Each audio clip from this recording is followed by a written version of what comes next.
Hi, folks. We're playing dragons in this weekend's event. So I was looking through dragons and I thought it'd be fun just to share the top 15 I picked out from standard. Seems like quite a lot. That's probably most of the dragons.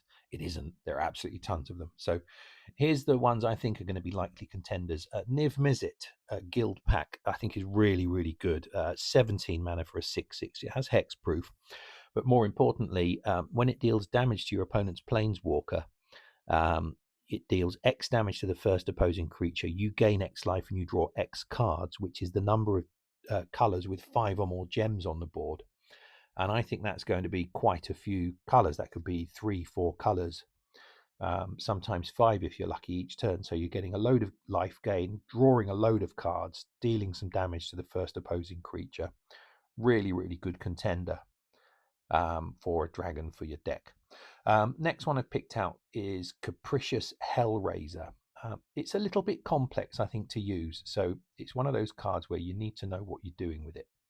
And you need to be really comfortable with that, especially in a coalition event. But essentially what it's doing is it's cheaper to cast if you've got a load of stuff in your graveyard.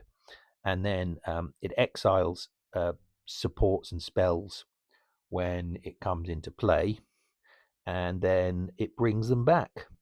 So it enters the battlefield and it brings stuff back, and it gives it full mana. So that's quite a useful thing to do. You need to be comfortable how to use that. But there are loops you can do with Capricious Hellraiser. I think we'll be seeing a lot of Avaricious Dragon. I think it's a really, really powerful card. Also, its origins. So most players will definitely have this by now. It's 8/8, which is decent in itself, but whenever you draw a card, you destroy 3 gems of your opponent's color. I think definitely consider playing this if you're playing against a mono color walker or a dual color walker, because destroying 3 of their gems will really make a difference. Plus, you get mana from the cascades that happen. Play it with Niv Mizzet. So Niv Mizzet's going to draw loads of cards for you, and each time you're going to be destroying your opponent's gems. Really good card. Well, of course, Dragonhawk Fake's Tempest. It's just so good. It puts stuff in your exile when it enters the battlefield or attacks. It deals damage to your opponent's planeswalker based on the number of cards in your exile. So that gradually gets more and more damage each time it attacks or enters the battle.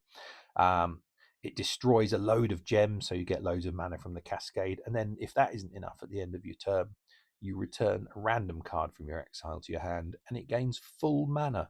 Absolutely bonkers card. Honorable mention, Hidetsugu and Kairi. I think this is really good. It has Berserker. It enters the battlefield, you draw 2 cards. So again, some more card draw. Really, really important to get that card draw going. Because we have so many discard effects going on in the event at the moment in standard.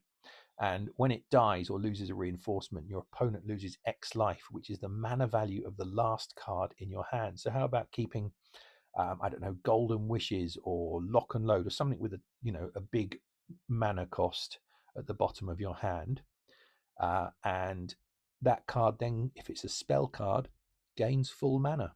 How about that? A free Golden Wishes every turn. Yeah, think about that. Hadn't thought about Hidetsugu and Kairi, had you? Akul is a dragon. We all know about Akul. Big 7/7 beastie comes into play and immediately reinforces itself. In fact, whenever a creature you control comes into play, it gets reinforced. So that's really, really good. Plus, you can choose at the beginning of each turn to lose a reinforcement from one of your creatures, and the first creature card in your hand gets full mana. So that's real double utility. Because we have to play a lot of dragons and play 5 creatures for one of the nodes in this event. Another honourable mention, Stingerback Terror doesn't really do anything, but it's 10/10. So if you're just looking for a big lump of rock to throw at your opponent for 13 mana, 10/10, I think worth thinking about. I think we'll be seeing a lot of Zergo and Ojutai in this event. It's 4/4 and has haste. When it comes into play, it gets hexproof, all of which is decent enough. But critically, when it deals combat damage to your opponent's planeswalker, you pick a card from your library, put it in your hand, and it gains 8 mana. And then remember, we need to play 3 dragons and 5 creatures on one of the nodes. At the end of your turn, Zergo goes back to your hand if there's space, and it gets 10 mana. So next turn, you just put it into play for 3 mana. and repeat that cycle of fetching a card from your library and giving it a load of mana. Really, really powerful card. That's one I'm seriously consider playing. Also, it's in 3 colors. It's in white, blue, and red. So, can flex across a whole load of different planeswalkers because of that. So Zergo and Ojutai, I think, very, very well worth a look at. Another honourable mention, just if you want a battering ram, Territorial Aetherkite from Aetherdrift, one of our new cards. It's 6/5 for 13. It has haste, which I think is really important. But when it enters the battlefield, it gets +X to its power, which is the number of creatures and creature reinforcements you control, up to 25. So if you're playing this, definitely make sure you're playing a token that you're stacking up. So you could use, I don't know, Guff's A2 and make a bunch of red wizard tokens, just as an example. And then it does have a boost to it, deals damage equal to its power to your opponent's planeswalker and to the first opposing creature. So it can be used for a bit of controlled damage and removal to help you clear your opponent's side a little bit. An interesting one, I think, again, you need to think about how you structure your deck to get the value out of Territorial Aetherkite. Mishra, claimed by Gix, you might notice, isn't a dragon. Why is it in there? Because it melds, and it melds with Phyrexian Dragon Engine. So let's have a look at that. Where is it? There we go. Right, so this is a dragon. And the really interesting thing is when it melds, it makes a different creature, which is Mishra Lost to Phyrexia. Now, first of all, I'm not sure if you get the credit for playing a dragon if you meld. I hope you do. But this does some really cool stuff. It forces your opponent to discard cards. It's actually a really big creature. It destroys vanguards. It deals damage as well as its attack damage. So I think a really, really interesting choice, niche choice. I think you need to think about how you structure your deck again to play that.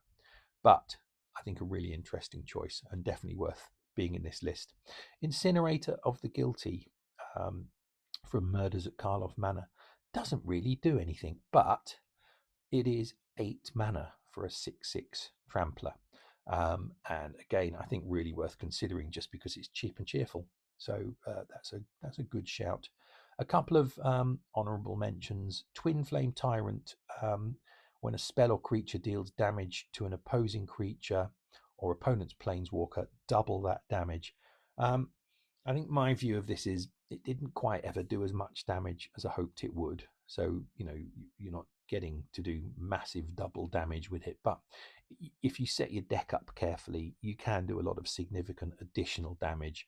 I guess my only caveat is remember you need to get 3 dragons into play. Flame Blast Dragon, I think, is a much better option for this. So this is from PMA. When you match a red gem for the first time during your turn, deal X damage to any opposing target where X is the amount of mana on the first card in your hand. So, I don't know, let's say you keep Portal to Phyrexia at 28 mana at the top of your hand. With full mana, just keep it there, sitting there. Every time you match a red gem, the first time each turn you match a red gem, you can do 28 damage to any target.